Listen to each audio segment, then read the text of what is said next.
dia, popularmente, todo mundo fala gaitista, né? Na realidade, o correto seria harmonicista, né? Mas também já ouvi dizer a expressão gaiteiro, né? Feito pelo Dan Aykroyd, que é o Wellwood Blues, o filme. Ele também toca harmônica no filme. Então, aquilo me chamou a atenção. Eu falei, poxa, é esse som que eu quero fazer.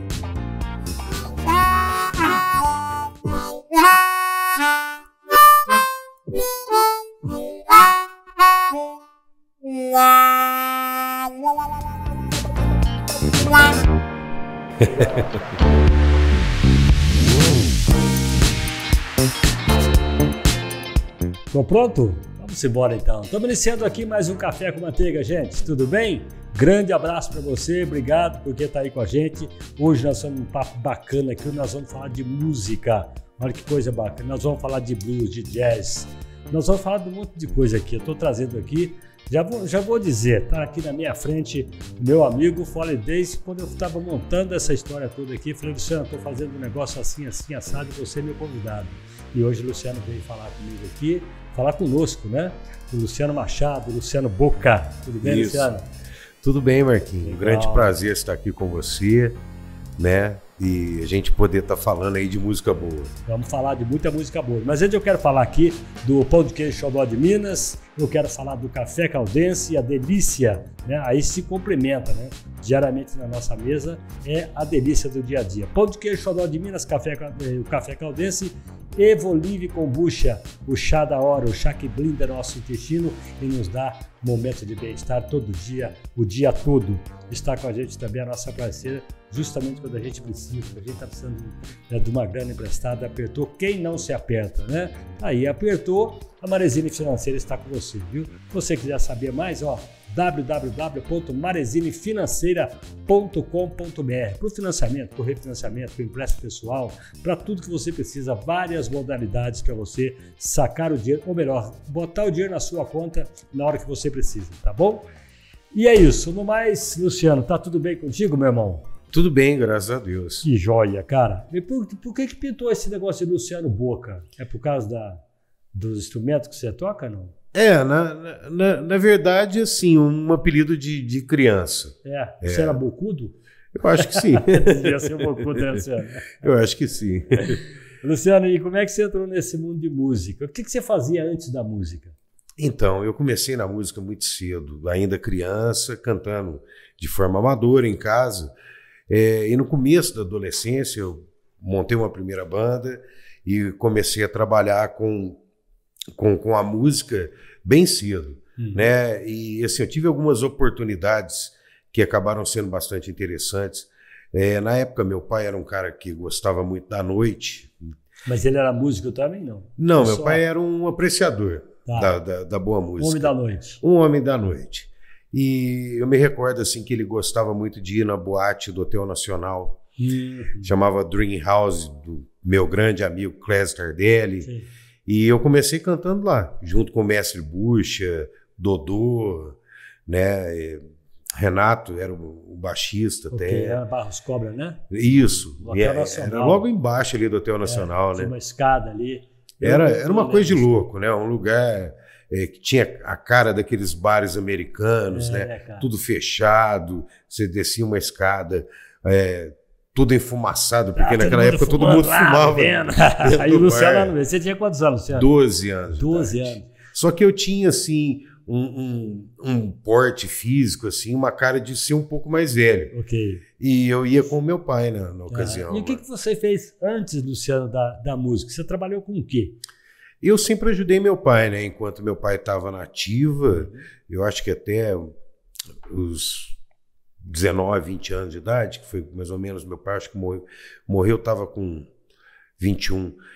Até uns 20 anos de idade, mais ou menos, eu trabalhava com meu pai, auxiliando ele nos trabalhos de topografia. Meu pai era aposentado da prefeitura, né? Trabalhou na prefeitura até na gestão do Zé Aurélio Vilela. E eu sempre ajudei meu pai, né, nesses trabalhos particulares que ele fazia. Eu e mais outro irmão. Eu vou dizer uma coisa para você, viu? Você devia ter sido um péssimo topógrafo, né? Ah, porque você não tomei era muito tua, puxão de não orelha. era a tua, né? Não era. Não era. Eu tinha a música na cabeça o tempo todo. Isso Mas na desde tua família tem músico na tua família, não? Então, eu sou neto, né? Aliás, sou sobrinho, neto do velho Pica-Pau, né? Que era o pai do Zezé Pica-Pau, que faleceu outro dia. Tá, até. Zezé. O Zezé era primo do meu pai. Ah, é? Primo legítimo. E o pai dele já era ritmista, né? Percussionista, alguma coisa assim. Foi também, né? Na época do Cassino. E a gente tinha um tio também, que chamava Roberto Teixeira, já falecido também, e ele foi saxofonista na época do Cassino aqui também. Então tem um sanguinho lá atrás, uma coisa assim, né, Boca? Uma influência. E você toca, que instrumento você toca? Você só instrumento de sopro? Na realidade, eu comecei estudando piano no antigo conservatório, quando funcionava ainda lá na Urca, com a dona Esther Torres. E depois eu comecei a fazer violão com o próprio Dodô, estudei um tempo com o Dodô, um tempo aí com outros colegas também, o Alexandre de Almeida e tal, mas eu nunca tive jeito para instrumento de corda ou sabe qualquer outro. Hoje você não toca nada, então, de corda nada, só dá uma arranhada. Eu dou uma arranhada, assim. Quem não toca, você pergunta pro programa, você toca, arranho, né?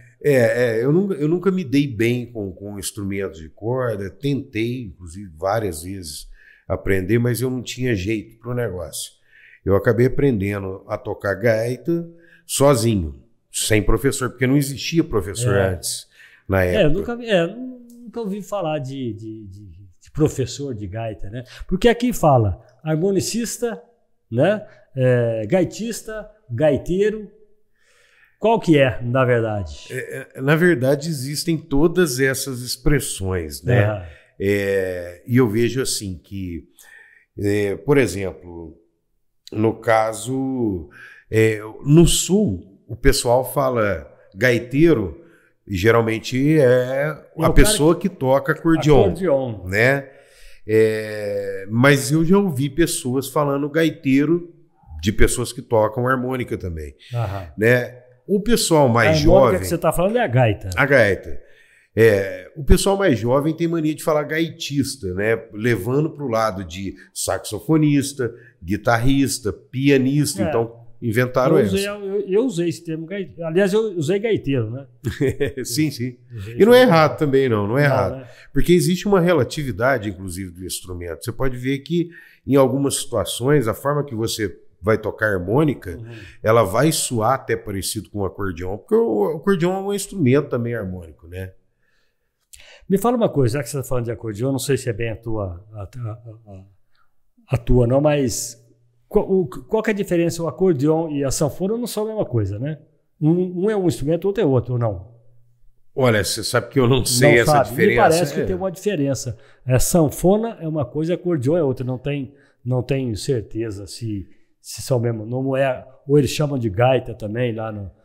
Lá eles têm gaita, mania de falar gaita. Talvez lá no Sul. Esteja misturando os passageiros aí, né? Eu sei assim que eu conheço, né, que de repente é diferente, é aquela pequenininha, né, que é utilizada. Até tinha um secretário aí que trabalhou na prefeitura, que era esposo da Leila Rosa, aquela cantora, e ele tocava. Eu lembro até que parece que ele trabalhava na Caixa, alguma coisa uma assim. Uma bem pequenininha, né? E até faz tempo que eu não vejo esse rapaz, não sei se ele mora mais aqui. Então nós podemos dizer que você é um harmonicista. Harmonicista. Tá, e a gaita, ela é um instrumento... É um instrumento só, geral, ou tem vários tipos de gaita? Como é que é isso? Na verdade, assim, existem... A gaita diatônica é a que eu toco, de 10 orifícios, e na realidade, assim, ela tem muitas notas que são produzidas através de articulação, de garganta, maxilar, respiração, tudo. E assim, aonde que a gente consegue obter os semitons, né? Porque a gaita diatônica, ela já vem com uma escala pronta, que é a escala diatônica. Então, assim, tem como você fazer cromatismo nela também, Ou seja, executar ela como um instrumento cromático que tem todas as notas, como o piano, como o violão. Quando a gente fala de nota, talvez eu te faça até alguma pergunta de imbecil, mas é pergunta de leigo, né? Quando você falou em orifício, uma gaita, qual o máximo e o mínimo de orifício que tem uma gaita? Então aí já vai depender do modelo. Tá, do modelo. E isso é o que dá o tom, que dá a nota, dependendo da quantidade de orifício que tem na gaita? É isso que dá? Vai depender do formato da gaita, né? Tá. Então, por exemplo, essa gaita que eu toco, que é a diatônica... Ela tá aí, não? Tem uma aqui. Ela são de 10 orifícios, como você pode ver, só que, por exemplo, tem orifício que tem 4 notas. Dá para mostrar ela lá pode mostrar aqui. Nessa daqui. O orifício que você fala é isso daqui, né? Isso. É isso aqui. Ó. Isso. Onde a gente vai soprar, né? Uhum. Essa é a parte de trás dela, onde o som sai. Legal. Então, assim, a gaita, o som é produzido através de paletas, né? Que são presas numa placa de vozes, né? Que tem ali aqueles slots. E a paleta fica em cima do slot. Então, quando você sopra ou aspira, essa paleta vai vibrar e vai produzir o som. Então, ali existe... vamos dizer assim, a forma como você respira, inspira, respira, mexe com a boca e faz até gesto com a cabeça, é isso? Isso. Você articula a gente utiliza, sempre fala assim, que a gaita é um instrumento que você toca desde o estômago até o nariz, garganta, tudo. Porque todo o aparelho respiratório é utilizado para que a gente possa estar tocando. Exatamente, então o cara tem que ter fôlego, né? Não propriamente. Eu sou um cara que fumei por mais de 30 anos. Isso não te atrapalhou? Um pouco. Mas as técnicas que são utilizadas permitem que a gente possa estar executando, mesmo sendo fumante. Assim. Não é legal, né? Sim. Hoje eu tenho uma condição física muito melhor. Tá. Né? Mas eu comecei a fumar antes de começar a tocar gaita. Então eu nem sabia o que era isso. Quando eu parei de fumar, eu falei, poxa, que vida maravilhosa. É outra coisa. Então coisa. Já ajuda bem, né? Ajuda e muito. como é que você aprendeu a tocar gaita? Você teve um professor? Porque eu nunca vi falar de escola de gaita. Eu estou estudando gaita, nunca vi falar isso. Então, no passado, Marquinhos, não existia. Né? Quando eu me interessei pela gaita, eu me recordo que eu assisti aquele filme dos Irmãos Cara de Pau, The Blues Brothers, né, com John Belushi e Dan Aykroyd. E ali aparecia uma cena que tinha uma banda tocando na Maxwell Street, em Chicago, e uma banda de blues. E eu vi que tinha um cara ali sentado, sabe, assim, tocando. E aquilo me chamou a atenção. E um dos personagens, que era até feito pelo Dan Aykroyd, que é o Elwood Blues no filme, ele também toca harmônica no filme. Então aquilo me chamou a atenção. Eu falei, poxa, é esse som que eu quero fazer. Na ocasião, eu vinha de bandas de rock pop, na época. Era garoto. Você falou que tinha uma banda que chamava, como é que é? Mr. Brown, né? Mr. Brown. Tive uma Onde banda tocava o Sandrinho com você, junto com o Alessandro. Viajamos. Guitarrista de primeira ele, né? Nossa, excelente músico. Até sinto muita falta dele aqui. Tá em Guarulhos ele. Porque hoje, assim, não temos tantos músicos bons disponíveis, né? O pessoal, assim, nós temos uma cena efervescente, mas a linguagem musical que determinados músicos dominam não são todos, né? Principalmente na atualidade, que as coisas modificaram bastante na música. Pois é, eu vou dizer uma coisa para você. Quando a gente fala de gaita, em casa eu me lembro que o meu irmão mais velho, eu era muito pequeno, ele tinha uma gaita. E eu via ele sempre, mas ela era meio abaulada. Sim. Um outro modelo, né? Ela fazia um formato de meia-lua. Isso, então, bem de leve, uma meia-lua. Sim, pode ser uma sonhadora, algumas dessas gaitas. Essas gaitas, se você observar, ela tem os orifícios divididos ao meio. Então, assim, elas produzem mais notas e a gente toca em blocos, ao invés de soprar uma nota por vez. A gaita, a gente tem como fazer acordes, intervalos de oitava, né, de terça, de quintas. Então, assim, para a gente poder estar tocando esse modelo de gaita, geralmente ela é mais indicada para o pessoal que toca música regional, sabe? Dá para fazer ali alguns acordes, alguns acompanhamentos, e de forma que existe, né, isso há muitos anos. Inclusive tem uma grande orquestra brasileira que é a Orquestra de Harmônicas de Curitiba. Então são vários modelos de gaita. Existem até gaita baixo, para você ter uma base, que é uma gaita desse tamanho. A pessoa tem que... Tchom, tchom, sabe assim? Tem uma agilidade muito grande. De preferência que o cara seja pescoçudo, né? De preferência. Então, assim, eu comecei tocando até esse mesmo tipo de gaita aí que você fala, não assim meio curvada, mas uma comprida. Eu acho que a marca chamava até Aero, era uma gaita chinesa, que eu me recordo, eu na época garoto fui com a minha mãe na feira e falei, nossa, eu quero uma gaita. E aí a gente acabou comprando essa gaita na loja Canaã, que tinha lá no mercado, sim. Né, que era de uns chineses aí, até que moram ainda aqui em Poços, tudo. E eu comecei soprando essa gaita. Então você aprendeu a tocar sozinho? Tentando acompanhar a música. Não acertava muito, às vezes acertava algumas notas. Até que um dia eu descobri que a gaita que eu queria tocar não era aquele modelo. Era a gaita diatônica, que produz aquela sonoridade que pode remeter, de repente, ao choro, né? Eu digo choro assim mesmo, meio chorona a gaita, né? Que tem aquela sonoridade do blues, que a gente fala de bend notes, né? Que é curvar a nota. Então faz aqueles, né? Aquela coisa. É muito bonito, né, Boca? Que as outras gaitas não fazem, é demais.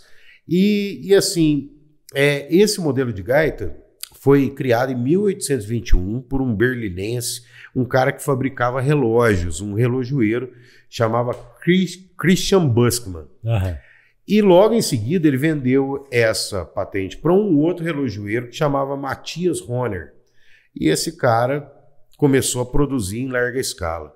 Logo no início, assim, logo que foi criada, a gaita foi parar na mão de muitas pessoas, inclusive celebridades como o presidente Lincoln gostava de tocar gaita, né? E a gaita, de alguma forma, foi parar na mão dos escravos norte-americanos. E reza a lenda, né, que eles queriam tocar saxofone, mas não tinham grana para comprar um saxofone, então eles tentavam reproduzir a sonoridade do saxofone na gaita diatônica. E a gaita é um instrumento barato, né? Na época eu acredito que sim, hoje está bem caro. Uma gaita profissional, o que custa uma gaita, de curiosidade? O que custa uma gaita profissional? Olha, uma gaita boa hoje, você não compra por menos de 400, 500 reais. Eu acho caro. Você acha caro? Eu acho caro porque não tem material para custar tanto assim. Mas mesmo fazendo a sonzeira que você faz numa gaita, porque eu fiquei babando, né? É bom, é um instrumento de trabalho, me retorna, mas assim, para quem toca harmônica, uma banda de blues ou algum gênero assim que utilize bastante a gaita, a pessoa vai ter que ter vários modelos, né? Vários tons, né? São várias alturas do som. Gaita mais aguda para média, grave. E aí você tira que som? Você tira o blues, você tira o que mais? Eu sou mais focado no blues tradicional. Mas eu toco rock and roll, utilizo gaita, standards de jazz, MPB, talvez, algumas coisas também. Faço aí algumas coisas, né? De bossa, o teu foco é o blues, né? É o rock and roll e o blues, né? Mais forte o blues. Né? Mais forte o blues, né? O blues acabou, assim, crescendo demais na minha carreira artística. Você canta também, né? Você é meio que showman em cima do palco. Né? Na verdade, eu falo assim, eu não sou gaitista. Eu sou um cantor que toca gaita. Né? Hoje eu tenho meu filho que toca realmente assim... Esse que está aqui com a gente. Toca muito mais que eu. E você ensinou ele a tocar gaita? Não, ele aprendeu sozinho. Dei algumas dicas. Tá. Aprendeu porque, sozinho. gente, vou contar uma história aqui, gente, muito interessante. Um carnaval, que foi a primeira vez que eu te vi tocar mesmo assim. Eu cheguei ali atrás do Palace, algumas apresentações de boneco de Olinda, aqueles... como é que chama aqueles bonecos? Como é que se chama aquilo? Eu acho que é boneco de Olinda mesmo. Boneco de Olinda, né? E o couro comendo, todo mundo batendo no couro. Me chega o Boca, me sobe em cima do palco, né, com uma gaita e mais um pessoal ali. Eu falei, esse negócio vai dar ruim, né? Carnaval, blues no carnaval. Acabou o carnaval ali. Achou a tarde foi de blues, né? Você lembra disso? Falei, pô, que show que você deu ali. Ele cantou, tocou gaita. E você tinha uma banda muito boa junto com você também, uma rapaziada boa, né, Boca? Então, o pessoal que me acompanha nesses projetos do carnaval é uma banda de músicos da região de São Paulo. Os caras são bem profissionais, como músicos realmente de blues, jazz, mais nessa linha mesmo. É bem segmentado isso, né? A gente vê que a pessoa tem que realmente se dedicar ao estilo, né? Estudar principalmente bastante, até mesmo porque não é um gênero que pertence à nossa cultura, né? Então, assim, mas tem umas relatividades muito interessantes, porque a mesma harmonia que a gente utiliza para tocar o blues é a mesma harmonia que é utilizada, por exemplo, para tocar o baião. Ah, é? É. Mas a batida é outra. Muda-se o ritmo, né? Mas, e também a construção das frases e tal. Mas é mixolídio, então, assim, a harmonia é a mesma. E isso até dá algumas possibilidades. Muitas vezes até tem alguns amigos meus que misturam blues com baião. Eu já sou purista, sou um cara que não gosto de misturar. Adoro baião também, mas eu acho que as duas coisas não devem ser misturadas. Né? Bom, até para poder preservar essas culturas que são muito importantes. Porque eu acho muito legal essa tarde que eu estava lá. Eu achei muito legal porque o nosso carnaval hoje nos dá a possibilidade de quem quer o carnaval, né, de bem jardineiro, etc. E tal, tem. Quem quer o carnaval, né, tipo axé, tem o local, né? E tem quem não gosta do carnaval, gosta de ouvir uma coisa diferente, como aconteceu aquela tarde ali, foi um tremendo show. E aí tem muita gente que saiu de lá onde estava tocando carnaval e veio para o show de blues que você estava fazendo ali. E aí pintou rock and roll também. E foi uma tarde muito boa. Vocês ficaram por volta das 3 horas, né? E esse projeto, ele já aconteceu acho que umas cinco vezes até 2020, né? Que a última realização foi em 2020. Talvez a gente volte agora em 2023, né? No próximo carnaval, né? Depende aí, evidentemente, aí do apoio da Secretaria de Turismo, de Cultura. Mas esse projeto, eu fiquei anos tentando implantar ele. E eu conseguia... No carnaval? No carnaval. Porque, assim, eu nunca fui uma pessoa carnavalesca. Eu até cheguei a fazer carnaval cantando marchinha, assim, por trabalho mesmo. Por dinheiro, né? Por dinheiro, por necessidade financeira mesmo. Porque chegava no carnaval, para quem trabalhava com rock and roll, por exemplo, o pessoal ficava totalmente sem trabalho. Né? Então, hoje essa coisa... E quem não gostava de carnaval também ficava completamente sem show, né? Sem festa, né? Porque aí o que acontece? Acabava o carnaval, vinha também a quaresma. Aí quebrava com as pernas dos músicos todos, né?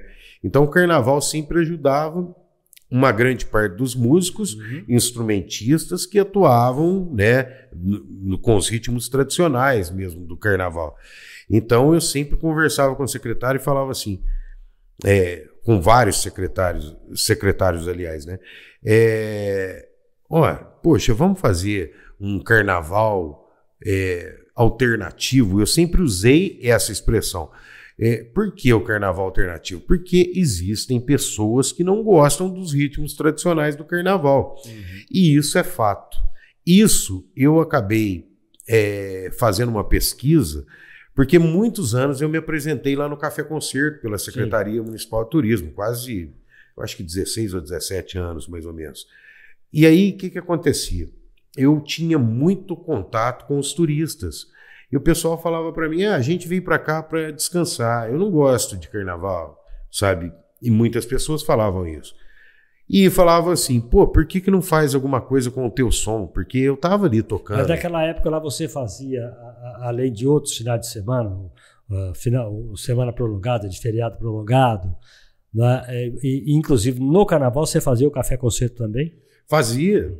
E aí o pessoal vinha, assim, posso ter uma coisa muito bacana, os turistas que vêm para cá, eles voltam e trazem suas famílias, sabe assim, é um casal que veio aqui passar lua de mel, que casou, que teve filho, que teve netos, entendeu? Aí depois os filhos já voltam com os netos, e tem essa coisa, né?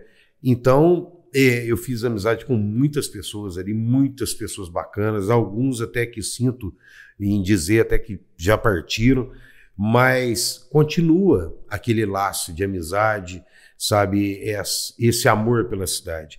Então essas pessoas vinham e conversavam conosco, sempre contando histórias, né, e sempre fazendo questão de falar até da diversidade que tinha aqui na cidade, que hoje já não está tendo mais como tinha, já não atende mais como atendia. O mesmo projeto meu não existe mais. Mas não foi devido à pandemia? Veio a pandemia, só que depois da pandemia eles mudaram as coisas, começaram a colocar ritmos no coreto que não tem a ver com a identidade do coreto. Aí o que acontece? O público do coreto começou a sentir, principalmente o pessoal da terceira idade. Você fazia esse gostava coreto? Não, eu fazia no Parque José Afonso Junqueira. Tá. Né? Ali próximo ao Café Concerto ali. Tá. E assim, mas todos esses projetos eram muito importantes, né? Tinha ali a Orquestra de Violeiros do Riachão. Isso. Tinha que era a cara do coreto, né? É a cara do coreto. E assim, infelizmente, o Riachão, por problemas de saúde, não quis mais continuar, né? Foi a informação que chegou para mim. Mas existem pessoas muito boas e, por sinal, excelentes músicos que gostariam de dar continuidade nesse projeto, ainda até com homenagens em respeito ao próprio Riachão, que é um ícone da nossa cultura também. Sim, né? Sem dúvida, sem dúvida. Ele, aliás, a família. A família, né? Cheio de música, cheio de artista. É uma família. Comunicador de rádio e tudo mais. Tem um legado muito grande, né? A família tem um legado. E você é um cara que não estou torcendo contra não, né? Mas você é um cara que já tem um legado importante no teu segmento, né? Porque o trabalho que você faz, né, com esse segmento, com esse estilo de música é uma coisa excepcional. Então quem tiver a oportunidade um dia de ver um show do Boca, a história é diferente, né? Muito bacana. Inclusive amanhã você faz o teste também, né? Amanhã mesmo eu vou estar no Monreal Hotel Resort aqui, que é um hotel que eu trabalho já há mais de 20 anos lá, em todas as temporadas também. Você viaja, Boca, muito para o estado de São Paulo, ou mesmo dentro de Minas, para fazer show? Às vezes, não muito, na realidade, né? Como eu tenho bastante clientes aqui na nossa região, eu acabo ficando bastante para cá. Mas agora eu estou a fim de começar a desenvolver alguns projetos também para poder levar essa música para fora daqui, porque também assim, eu não atuo também somente como músico, né? Eu também sou produtor. Então, assim, eu produzo eventos, festivais, né? Como esse caso, por exemplo, do Carnaval Alternativo, o Festival de Blues e Jazz, né? O Festival de Blues e Jazz já está caminhando para a sua 13ª edição. E eu produzo muitos artistas internacionais de blues, já trouxe artistas lendários, inclusive, aqui para Poços. Né? Eu trouxe, na segunda edição do festival, eu trouxe Willie Big Eyes Smith, que foi baterista de Muddy Waters por mais de 20 anos. Esse senhor, inclusive, já é falecido. Ele participou do filme do The Blues Brothers, dos Irmãos Cara de Pau, e do The Last Waltz, que foi a gravação daquele álbum triplo que participou The Band, Eric Clapton, Bob Dylan, vários nomes da música. Só fera. E você tocou com esses caras? Toquei. E ele foi, inclusive, assim, antes de falecer, ele ainda ganhou um Grammy Awards. Então, assim, trabalhei com Willie Big Eyes Smith, trabalhei com Magic Slim, com uma leva de músicos assim lendários, músicos de enciclopédia. Às vezes eu até legal, uso essa expressão. E fala uma coisa, estou lembrando de uma história aqui porque a gente vê muito a música country, por exemplo, né? Ela puxa um pouquinho pro blues, ela puxa um pouquinho, ou eu estou enganado? Eu estou falando coisa de leigo, né? Eu estou falando assim, que nem eu estava ali no meio do povão ali, vendo você tocar, e eu ia no balanço, né? Então, se você tocasse ali, naquela hora, se você tocasse um blues, para mim estava beleza, um jazz também estava bom, né? Se fosse country também estava legal. Mas essas músicas têm alguma relação? Ela tem uma... Você costuma fazer alguma coisa nesse estilo? Do country, por exemplo? Eu até aprecio, sabe? Às vezes, nas apresentações que eu faço, atendendo alguns clientes, hotéis, tudo, geralmente, assim, eu toco, às vezes, um Johnny Cash, né? Que tem essa pegada, ou Elvis mesmo. Eu faço muito Elvis. Vamos dizer assim, é um dos carros-chefes das minhas apresentações. Então, eu sempre faço questão, mas eu gosto muito daquela linha do Elvis, década de 70, né, dos shows de cassino, aquela coisa toda, que tem músicas maravilhosas nesses repertórios, né? Mas eu faço, às vezes, um Johnny Cash, alguma coisa assim, nesse sentido. Um jambalaya, sabe? Alguma coisa assim. Só que, na verdade, assim, o blues ele não tem muita relatividade com o country. Já o rock and roll tem influência das duas coisas, né? O blues praticamente que deu origem não só ao rock and roll, mas vários gêneros. O country, eu acho que ele veio muito da cultura europeia, né? E é uma cultura branca, vamos dizer assim. O blues não, o blues ele veio da África. Então é realmente uma cultura afro, né? E assim, blues, existem registros de bordo de navios negreiros ingleses, né, dos caras que iam lá na África para escravizar aquelas tribos. Inclusive, assim, tem registros até que relatam duas tribos, uma que chamava Fuli e a outra Jalof. Essas duas tribos moravam na região do Senegal, às margens do rio Gâmbia, e eram justamente nesses pontos que eles iam lá para caçar essas pessoas e escravizá-los e trazer para o continente americano. Então, assim, existem registros de navio de bordo que datam por volta de 1700. E ali já apontavam manifestações culturais similares à poética do blues.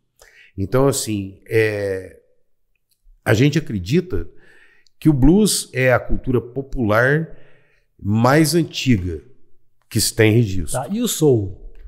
O soul, ele veio do blues, né? Isso, ele veio do blues, o soul, o riff and blues, que a gente chama também, que é próximo do soul e do blues também. O som que o Tim Maia faz é puro soul, né?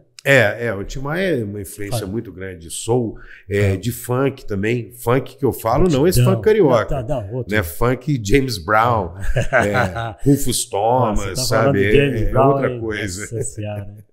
Eu gosto, o Tim Maia, a batida dele ele inclusive morou nos Estados Unidos. Eu acho que isso influenciou bastante a carreira dele também, né? E aí você costuma puxar um pouquinho do soul também? Não, só... Eu faço alguma coisa, um Otis Redding, sabe? Algum desses nomes, Marvin Gaye, alguma coisa assim de vez em quando. Marvin Gaye também era um tremendo cara, né? Maravilhoso. Ele tem de vez em quando lá na rádio a gente toca alguma coisa do Marvin Gaye, sabe? Mas pega aquelas balas mesmo do cara, né? Aí que você vai vendo que o cara liga, o que você tocou aí? Então você vai vendo que a pessoa tá ligada. É que a música, se você fica tocando o que rola só hoje, o que tem só hoje no mercado, né? As pessoas acabam esquecendo as músicas, aquela coisa antiga cai no esquecimento. Por aí você vai vendo que rádio, eu não conheço uma rádio que toca o som que você faz. Na verdade, assim, só se for uma rádio segmentada, que vai para esse segmento, né? Existem muitas rádios lá no exterior. Sim. E atualmente existe uma rádio que é transmitida diretamente de Navegante, Santa Catarina, e de vez em quando eu faço alguns programas por essa rádio. Tem alguns argentinos que fazem também, eu acho que 2 norte-americanos. Aham. Então, assim, A rádio é exclusiva só de blues tradicional. E como é que entra o blues? Você falou de tradicional, me veio a palavra nacional. Como é que é esse blues nosso aqui? Quem é esse artista que canta blues? O nosso blues existe? No Brasil, muitas bandas hoje estão tocando blues. Por exemplo? Blues etílicos. A mais famosa, vamos dizer. Eu acho que hoje já deve estar com uns 40 anos de banda. Né? Celso Blues Boy foi um grande existe nome ainda? do blues. Existe? Não, o Celso faleceu. Não, mas a banda existe, não? Não. O Celso era um músico, assim, ele era o band leader, né?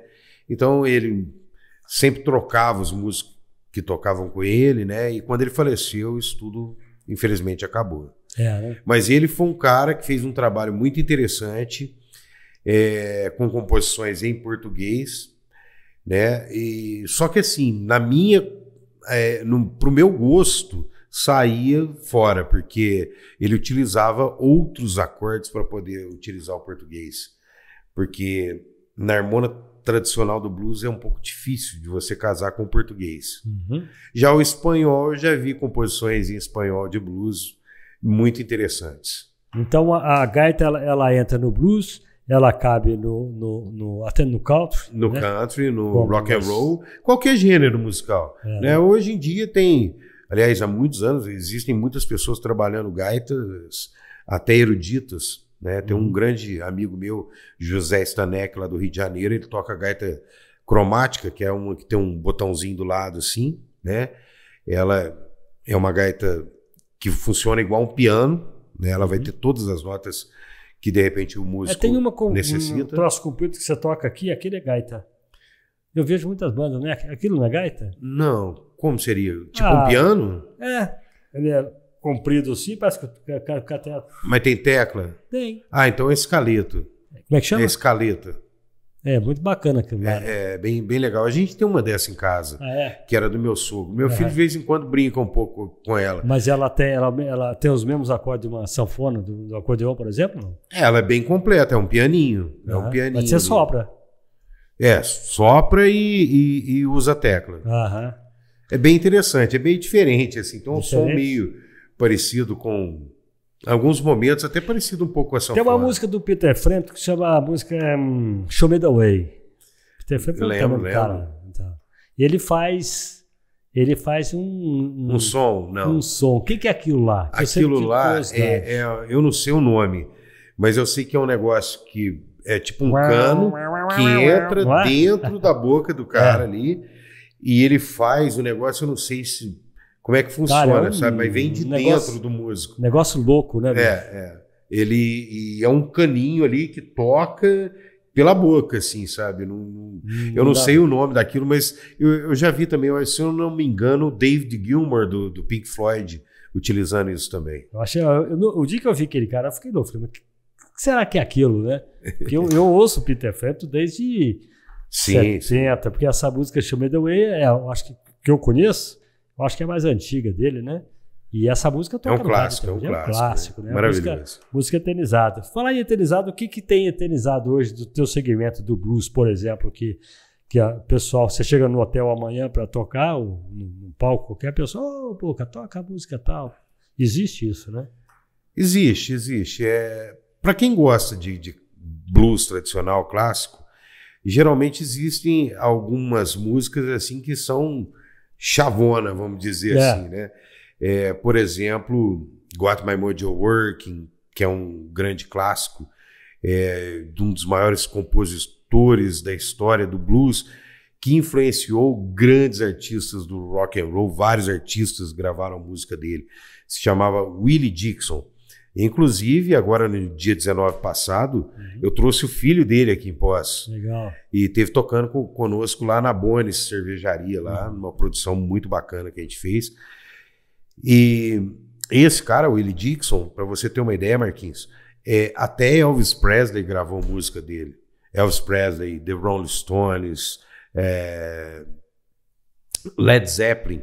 Led Zeppelin, inclusive, pegou uma música de Willie Dixon, acho que até mais de uma música, e assinou gravou e assinou como se fosse deles. Ah, é? Aí ele entrou com um processo contra eles, mas acabaram entrando num acordo, eles pagaram uma boa grana para ele, reconheceram que realmente a obra era dele, que eles tinham se apropriado. Já sabia desde o início. Sabia. Né? Eu acho assim que eles até pagaram com gosto, porque eram fãs do cara.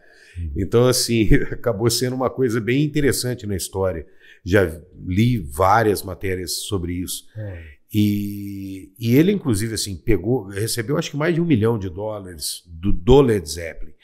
E aí, o que ele fez? Ele comprou os estúdios da Chess Records, que foi o berço de muitos desses ícones da história do rock and roll. O próprio Chuck Berry foi lançado pelo selo da Chess.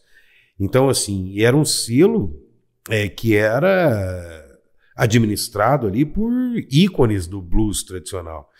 Então, assim, isso foi muito importante até para a criação do próprio rock and roll, né? Eram 2 estúdios bastante famosos aí da história.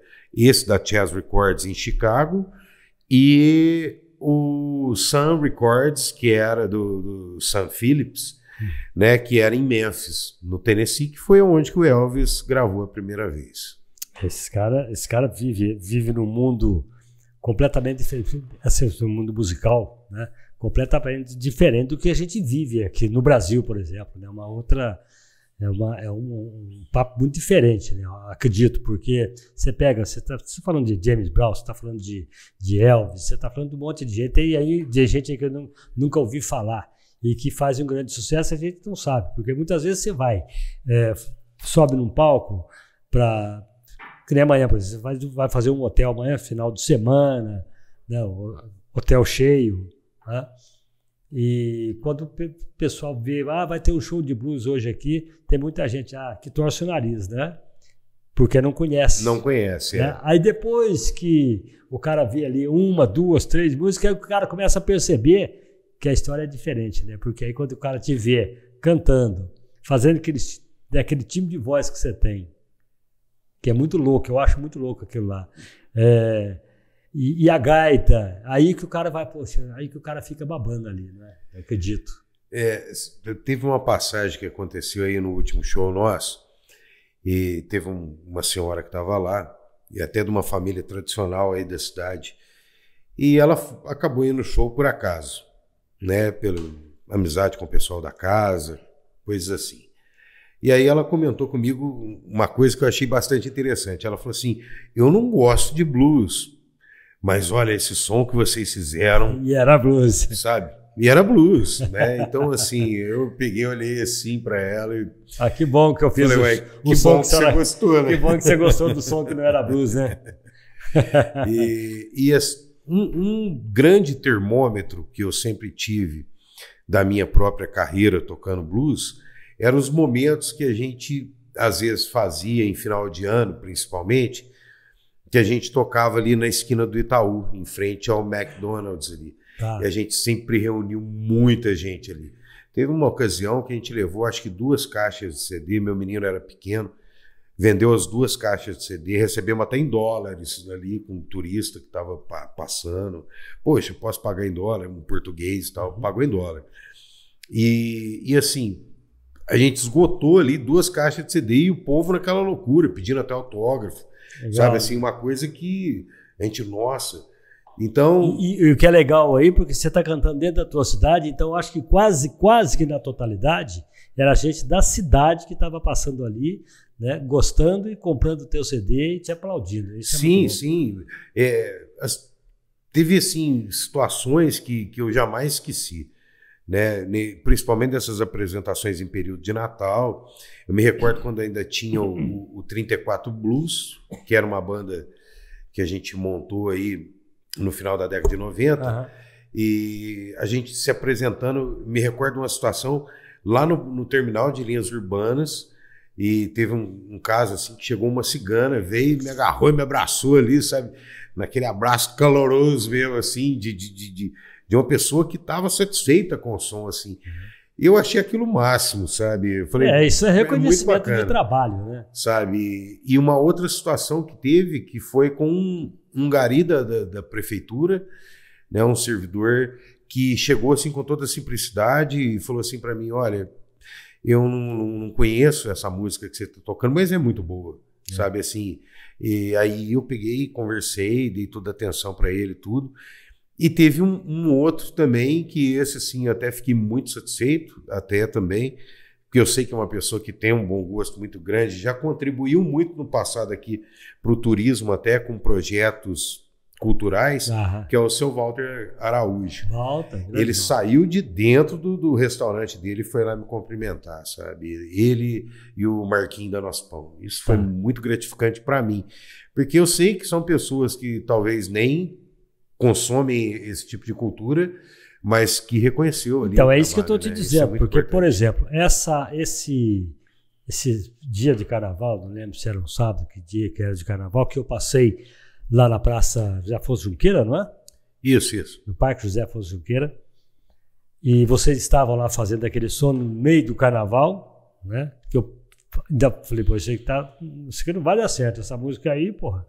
E no final foi um negócio bacana, mas eu também, o que eu gostei do balanço, do envolvimento todo da música, mas eu também não sabia, com algumas exceções, alguma música eu conhecia, né? De ouvir, mas não sabia quem é que canta, que aquilo era blues, mas a batida, o som, do jeito que a levada da música é uma coisa extraordinária, e é muito fácil de cativar as pessoas, né? Então a pessoa que gosta de música, né, que conhece algum segmento de música e passa a ouvir um estilo desse aí, acaba apaixonando mesmo, não tem como não ser diferente isso, né? O blues, assim, é um gênero musical que quando ele toca a pessoa passa a pesquisar. Aí se torna um pesquisador, se torna um colecionador. E isso é uma coisa muito, muito boa também para nós que trabalhamos com blues, né? Isso dá uma continuidade na história do blues, né? Mesmo a gente estando aqui no Brasil, que não é berço dessa cultura, né? Existem, como a gente já tinha conversado, muitas pessoas tocando blues, isso do sul até o norte do país. E hoje, no Brasil, tem muita banda de blues, não? Tem. Só que assim, o brasileiro tem mania de querer colocar na música mais do que a música pede. Então, eu sempre comento assim, produzem uma música muito legal, mas que eu não chamaria de blues. Né? Até o pessoal fala muito... Você está falando de um blues nacional, é isso? Porque o pessoal assim puxa um pouco no ritmo. Então eu falo assim, quando você modifica o ritmo do blues, você não está tocando blues, você está tocando rock and roll. Por exemplo, Blue Suede Shoes do Elvis. It's one for the money, two for the show. Three again, red night, go cat, go, but don't you... Isso é blues. Harmonia é blues, mas é um rock and roll. Entendeu? É um rock and roll, não é blues? Então, e a galera hoje em dia não toca esse rock and roll tradicional, toca um rock, né, com harmonia de blues ali tudo. Eles chamam de blues rock. Né? Para mim, blues rock não existe. Blues, rock and roll é rock and roll. Eu não entendo não, mas eu acho também é igual samba e pagode. Né? Samba é samba, pagode é samba, pagode é pagode. Igual sertanejo, raiz é sertanejo. E isso aí de hoje, que chamam de sertanejo, não é sertanejo. Isso não é sertanejo. Tá na porta aí. Lucas, tem alguém na porta? Aqui tem uma porta aí que vem coisa de outro mundo. Falar em porta, vai ter um pãozinho de queijo para nós aí hoje? Deixa fechado lá. Foi? Bacana. Bom, Boca, e fala uma coisa para mim. Você trouxe a gaita, você consegue fazer algo para nós aí? Opa, claro.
Muito bom, muito bom.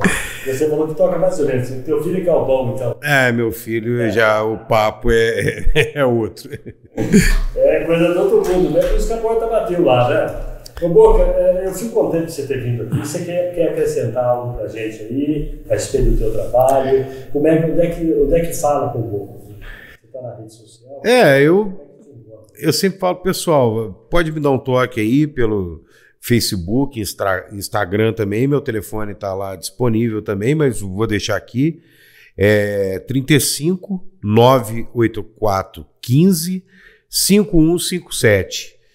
Aí é só me chamar, é o WhatsApp também, e nós, assim, fazemos som para todo tipo de evento. Para onde tiver rumo. Né? Para onde rolar, nós estamos aí. Muito bom. Né? 845 5157. No caso, Luciano Boca, Instagram, Luciano.boca. Luciano.boca. Muito bem, Luciano Machado. Legal, Luciano. Aí, harmonicista, gaiteiro ou gaitista? Então, hoje em dia, popularmente, todo mundo fala gaitista, né? Na realidade, o correto seria harmonicista, né? Mas também já ouvi dizer a expressão gaiteiro, né? O próprio Edu da Gaita, grande nome aí da gaita brasileira, né? Tocava música brasileira na gaita. Chegou a gravar, inclusive, até o próprio Brasileirinho na gaita cromática. Eduardo Nadruz era um gaúcho e falava gaiteiro. Boca, muito obrigado por ter vindo aqui para a gente bater esse papo, contar essa história aí, falar um pouquinho de blues, de jazz, um pouco do teu trabalho, que eu acho um trabalho muito bacana, um trabalho que quem conhece sabe o que nós estamos falando, e quem não conhece precisa conhecer, precisa ouvir, precisa sentir o trabalho do Luciano Boca, que é uma coisa de outro mundo, né, Boca? Eu agradeço aí o carinho, sabe, Marquinho, e a oportunidade de poder estar aqui participando, né, desse podcast tão gostoso, né, conduzido por você aí, que é um amigo que eu estimo muito, né, da comunicação, e a gente tem grandes amigos na comunicação, e você é um, assim, que pode ter certeza que a gente gosta muito, a gente aprecia demais o seu trabalho, então estar aqui é uma coisa muito boa para mim, te agradeço demais. E é recíproco, né? Eu também tenho muita música, né, do meio musical, e você é um cara que eu fiz questão de trazer aqui também, né, pela pessoa que você é, que eu te conheço há muito tempo, e pelo seu trabalho também, que é muito importante, né? Boca, muito obrigado, um grande abraço para você e bom trabalho para você aí amanhã, sexta-feira, né? E os outros dias que virão aí, tá bom? Valeu, obrigado, Marquinhos. Muito bem, nós estamos fechando aqui mais esse podcast. Eu quero dizer a você que toda quinta-feira nós temos aqui um episódio novo. Hoje tivemos esse episódio bacana, falando um bocadinho de música com o meu amigo Luciano Boca, né? E quem esteve com a gente também, o Pão de Queijo Xodó de Minas, o Café Caldense e a Evolve Kombucha, né? Esteve com a gente aqui. E a Marezine Financeira, o nosso socorro financeiro com financiamento, refinanciamento, tudo que a gente precisa na hora que precisa do dinheiro, tá? Você pode acessar www.marezinefinanceira.com.br. Se você quiser ir até lá, na Minas Gerais, número 664, tá? E na Champagnat, 1413. Pode ligar também no fixo, viu? 35 3721 9022. Tô deixando um abraço grande para você. Obrigado mais uma vez, meu querido Boca. O meu filho Lucas, um grande abraço, e a gente volta a se falar na próxima quinta-feira com mais um episódio, tá? De mais um mais um Café com Manteiga. Forte abraço, fica em paz, vai na fé e a gente se fala na próxima quinta. Até lá.